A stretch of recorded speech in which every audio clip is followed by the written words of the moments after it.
Well, I picked up another one. Now this one is in even better condition than the one I had before.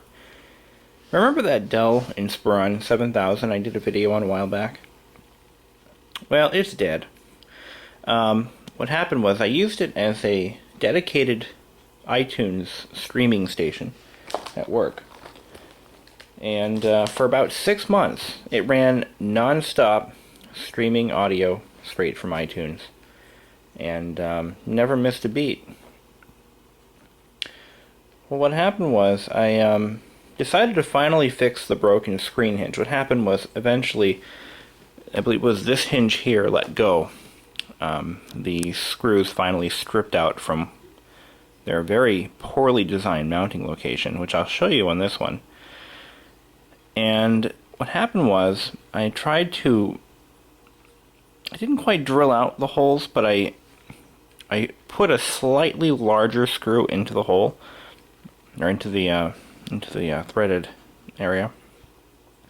It worked for the first 2 screws that were of the 3 that hold it together, but my screwdriver slipped on the 3rd one because it took a little bit of force to get him in there, and I got him nice and tight to where the hinge would never break off again. And my screwdriver slipped, went right through the video cable. I was devastated. So that laptop, I salvaged it from memory in a hard drive and I dumped the rest of it. But this one is a 7500. This is the Inspiron 7500. It is a amazingly perfect condition. Has the original docking station and a power supply. I couldn't believe it. It weighs about 6 tons. It is the heaviest laptop I have owned since my Zenith Portable. This thing is incredibly built. By that, I mean it looks strong, but it isn't.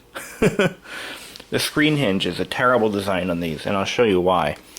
I'm going to try to finesse this one off. I've already retorqued all the screws on this machine, which is the first thing I had to do to the other one I had. But this one is actually salvageable. The other one was not. This one has no signs of thread stripping at all. But if you take a look at the hinge design, you'll see instantly why it failed on most of these. But okay, we have an aluminum or alloy standoff. That bolt screws, let me turn the light on here. It screws right to the notebook subframe using 3 screws. It rises about 1/2 inch, and that's where the actual hinge mounts to. There are 2 things wrong with this design. Number 1, you have 3 screws, okay? They're positioned, there's no real offset, okay? There's maybe 1/8 of an inch offset. So you've got 1 here, 1 here, and 1 here. See, here, here, and here. All of the torsion that this hinge sees is back and forth, this way and this way. Can you see what's wrong with it now? Okay, there's an I'm trying to find the words here. There is an extreme amount of tension on this screw and these 2 screws on the upward. Because there's so much force on this part alone. In other words, if they had taken the 3 screw arrangement and maybe spread it out a little bit, take this front screw and move it forward, perhaps, it'd be okay. But instead, and these are very, very weak screws, they're soft metal, it doesn't take anything to strip them out, and you see what the problem is. Now, up here we have a hinge. It's basically, again, there is no forward or back support for this here. So these screws also are prone to breakage. And that's a problem because these hinges are incredibly tight and they put, again, a ton of force on that part. You can see as I'm moving it right now, the whole thing is shifting. It's moving, it's actually shifting the entire notebook chassis back and forth. Just a bad design. I think that it's the second worst design I've ever seen on a notebook hinge. aside from the old compact Contour series, and those things are nightmares. I actually used to have a collection of Contours. All of them with busted hinges. And that was about 6 years before this was made.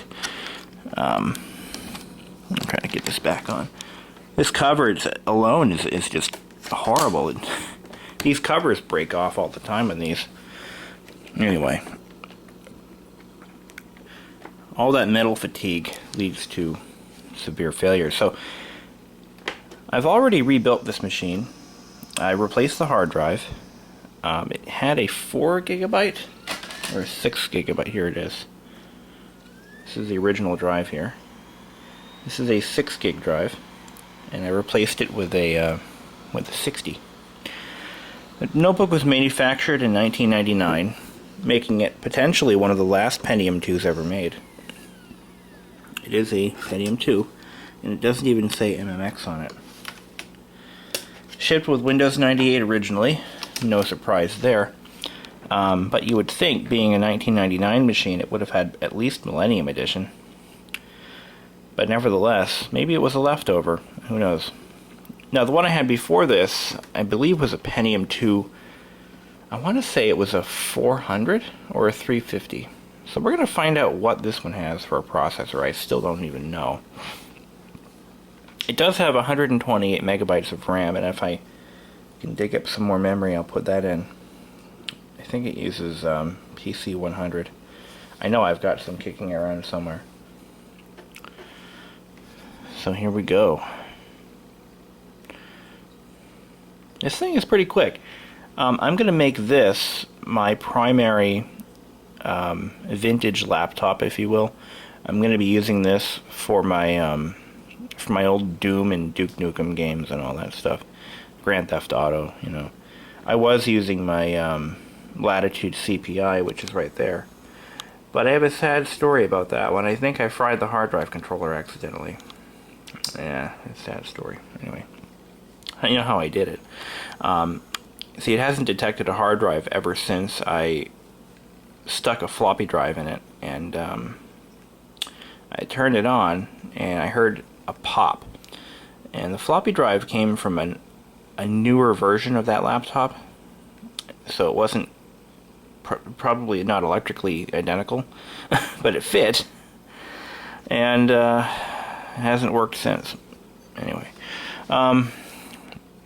another project for another day, I guess. But what do we have here? We've got Windows 2000. Hey, it's in 256 color mode. Why is that? It's 128 megs of RAM. It doesn't tell me what the CPU speed is, but DXDiag will. Here we go. Move this out a little bit. Oh, I know why it's in such a low resolution. It is an MMX. I'll be damned. Doesn't give me a speed. I could look that up, certainly. First things first. Let's go ahead and switch to video mode. Oh, I am going to put a wireless card on this. I have an older card I'm going to use. We'll just do 16-bit on this one. 800 by 600 is the native resolution. Hit OK. There we go. Look at that. Now let's see how the sound settings work. Let's see if it has it should have pinball on it. Yeah, there we go. I haven't tested the sound card on this to see if it even works.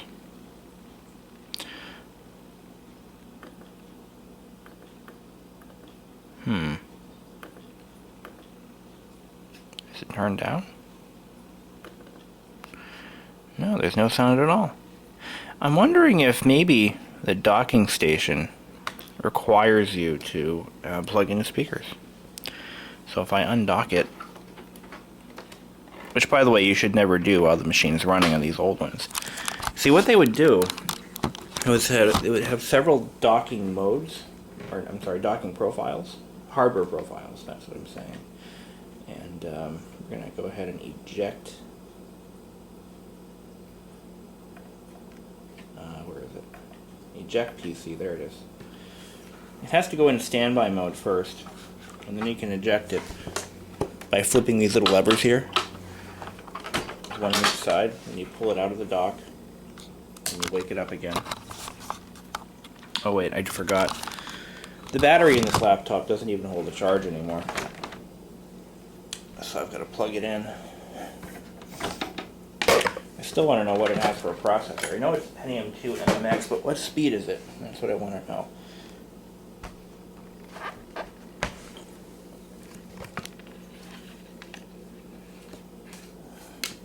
Oh, here it is. There we go. Back up. The battery is completely toast. Doesn't hold a charge at all. Now, what is it? F2, F1, escape? What is it? Entering setup. Here we go. It is a 400. Got it. So we've got a Pentium 2 400.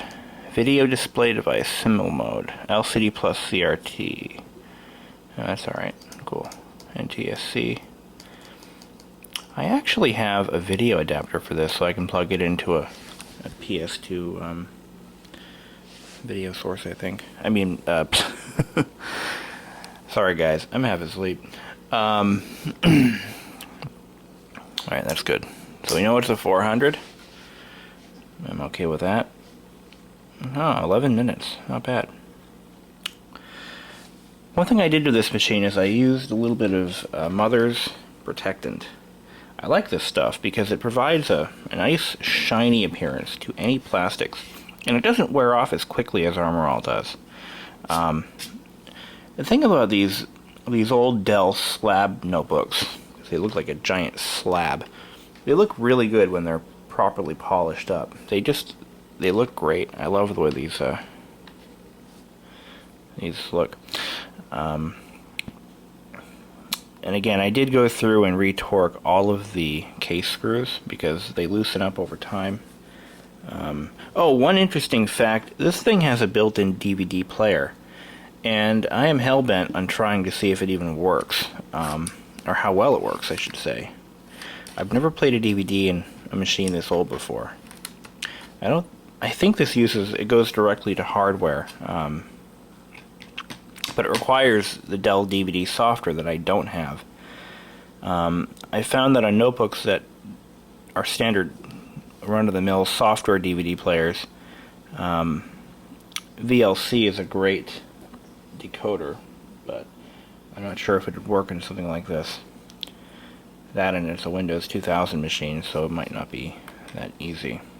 But early DVD players, and computers especially, they actually went straight to a video source on the motherboard, and they didn't use any decoding. Well, they decoded. It had its own built-in decoder, and it would actually display in a virtual window or something like that. But anyway, there's not much else to show you on this laptop. I mean, I did a full review of my 7000, and this is as close to it as I'm going to get on this one right now. I did add a Zircom network card here, 10100. Oh wait, here's the volume. It was turned down. I'll be damned. It's got an analog volume control. That's right, forgot about that. Anyway, enjoy.